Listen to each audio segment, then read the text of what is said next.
Comey and Keisha James. Why? Wait, I thought I did something that said ABC just cut an program and announced the indictments against Comey and Letitia James have been dismissed. Who are those people?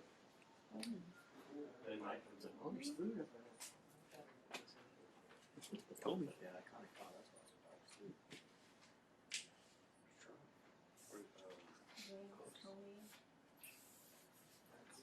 New York, she's New York Attorney General.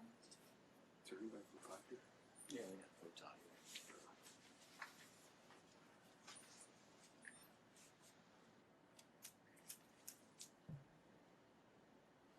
Really good win for Xavier. Former FBI director. She was the New York Okay. AG. I think Oh, they're gonna be okay. better. I thought they were going to be a 12-win. The funny thing is the way it read on Robin's email, it said like Comey was So a first name Comey. they appointed an interim U.S. attorney, but she was invalid. So now they have to like do a whole new thing. Should be, but Who else are they going to beat in the Big East? It's absolutely miserable. Paul Hall. Yeah. I'll stick with they could surprise you. The offense is really bad. Providence. I'll stick with my 5 to 6 wins. They'll stun somebody. I mean, sure, that's college basketball. Oh my God, Xavier wins the crosstown. You think so? Oh, yeah. It's not as unrealistic now to think that. Dan, if they miss the tournament again, is that it? Probably. I don't know for sure. Yeah.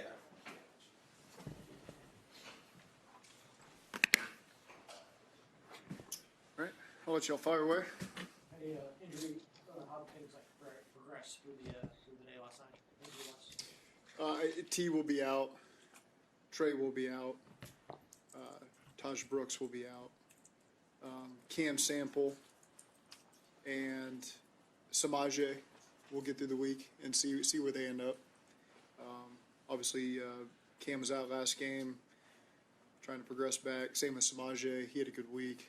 Feels good. We'll just take these extra couple days, see where he ends up. So those three out, you mean they're not playing? Yeah. Okay. How did T progress through? Obviously, it looked like a hard hit. How has he been over these last 24 hours? Yeah, I don't want to speak for him. It was obviously a tough one, so that's where it'll land.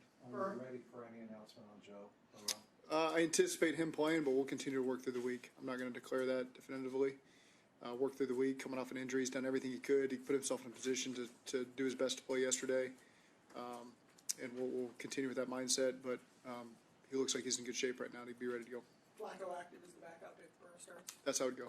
Yep. If Joe ends up being the starter, then Joe Flacco would be the backup.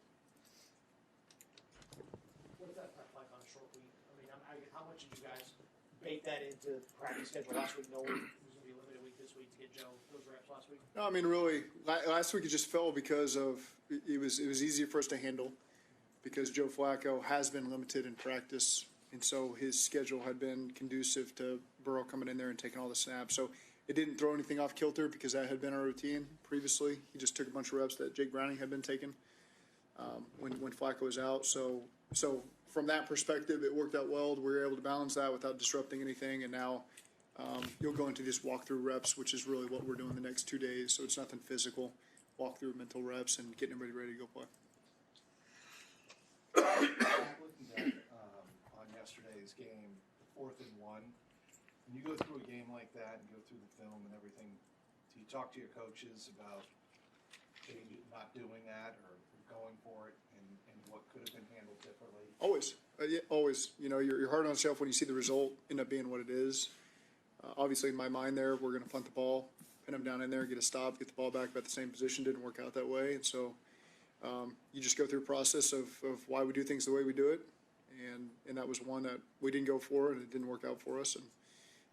But we always try to rehash all those situational stuff that we can handle the same or differently as we move forward. What did you rehash in particular about that? You just follow your process of where you're at and why you made that decision. And so that's the decision I made. One more injury thing. You've listed Hendrickson as out or doubtful pretty quickly over the last couple of weeks. Has he made any progress? Still just recovering from the injury, you know, and so with the short week, I think it's easy to declare him out. Did Yoshi come through the game okay? He did. He'll be good to go. I know he was dinged up there for a couple plays there in the fourth quarter, but he'll be ready to go for Thursday. What's the energy like around when Joe is, when you know that he's going to be playing on Thursday in that kind of game, that kind of environment? What does that do for the locker room? Well, I mean, he's a great player, obviously, and so it's exciting to have him back. I think our energy's been really good.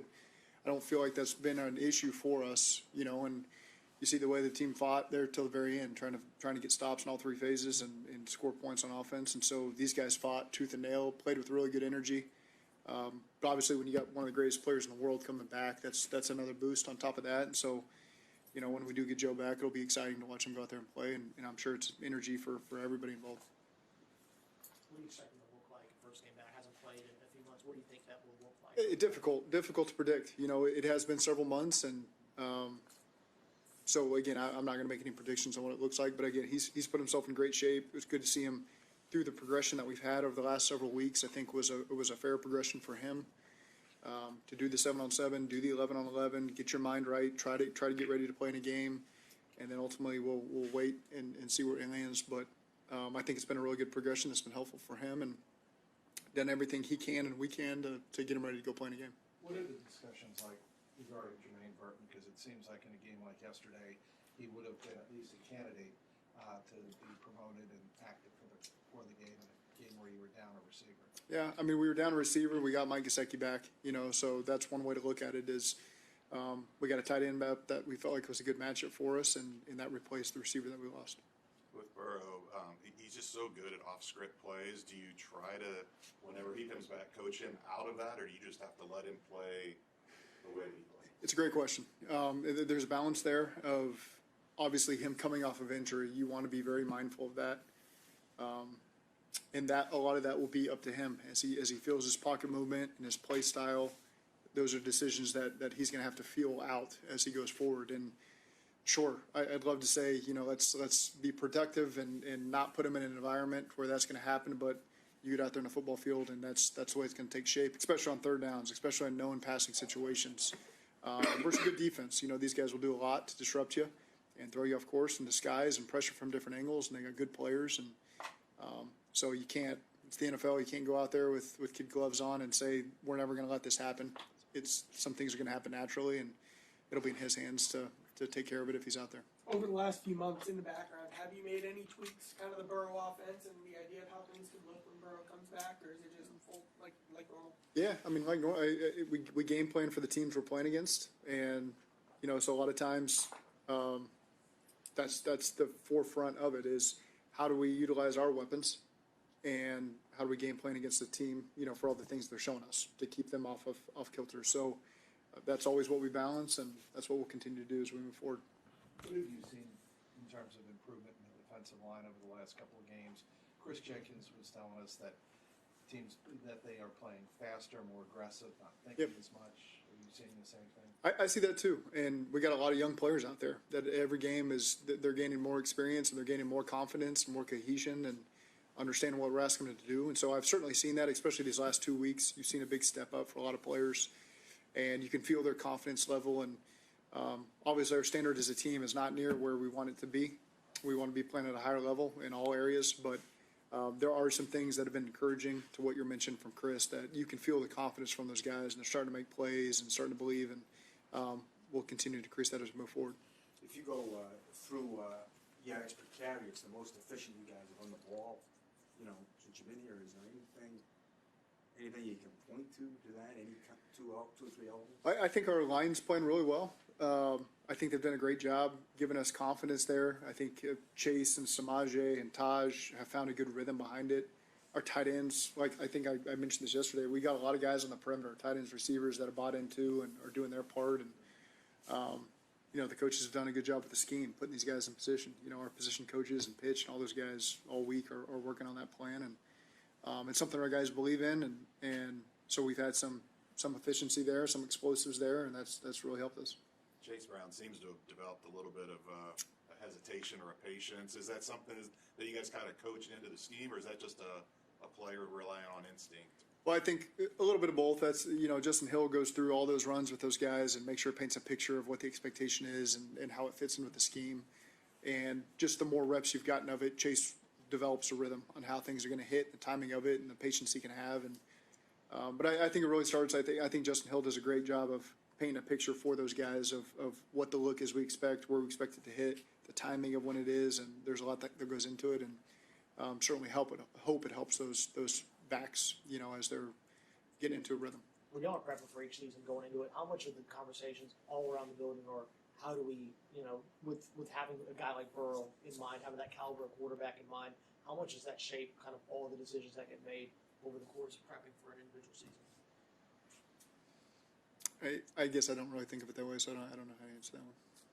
Has Joe Burrow articulated why it's so important for him to come back, or is it just understood because it's Joe? Yeah, that is a great question that I'd rather him answer. I think when you get an opportunity to talk to him, is he and I have had conversations on everything leading up to these weeks, and so I'll leave that to him to better answer. Did you guys talk much when he was like out?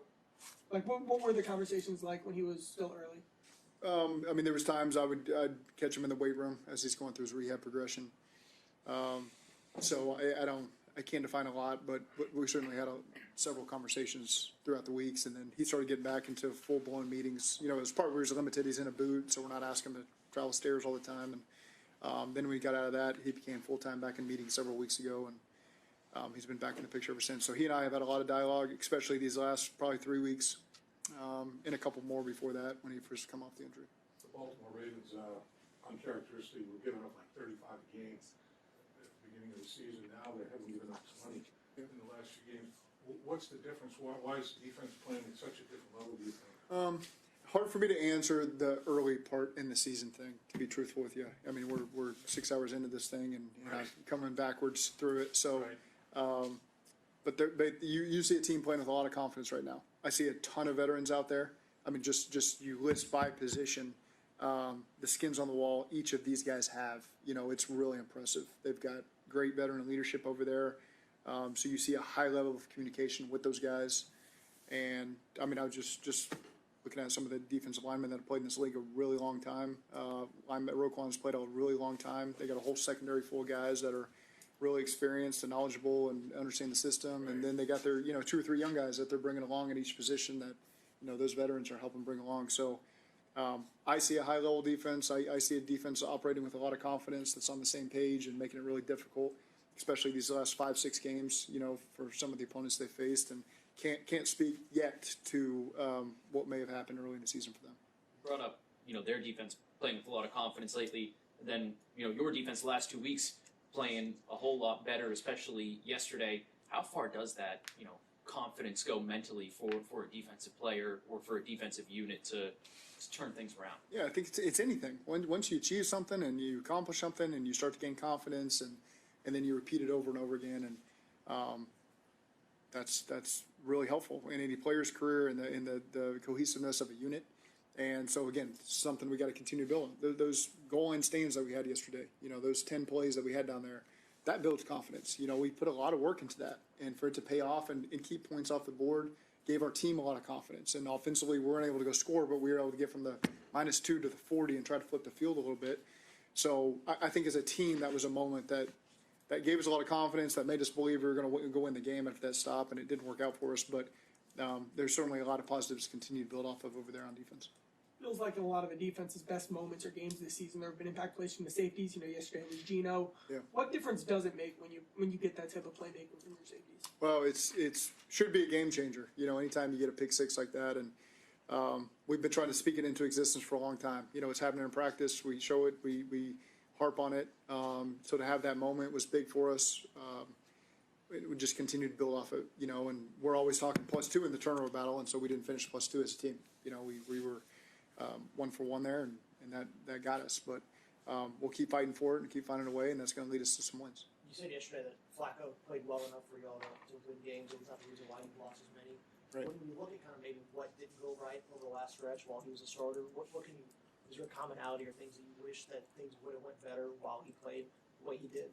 Yeah, sure. There's several games I wish we would have finished, as a team. You can look at 2 back-to-back where we were just somebody in some phase making 1 play would have ended the game and didn't get it done.